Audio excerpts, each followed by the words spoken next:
County in northeastern New Mexico until 9:15 p.m. Mountain Daylight Time. At 8:14 p.m. Mountain Daylight Time, a severe thunderstorm was located 14 miles northeast of Crunchers Dam, or 19 miles south of Mosquero, moving east at 15 miles per hour. Hazard, 60 miles per hour wind gusts and half-dollar size hail. Source, radar indicated. Impact, hail damage to vehicles is expected. Expect wind damage to roofs, siding, and trees. This severe thunderstorm will remain over mainly rural areas of east central San Miguel and southeastern Harding counties. For your protection, move to an interior room on the lowest floor of a building.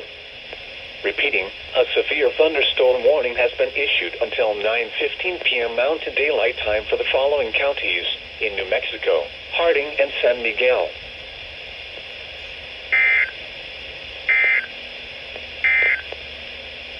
Severe thunderstorm watch number 32.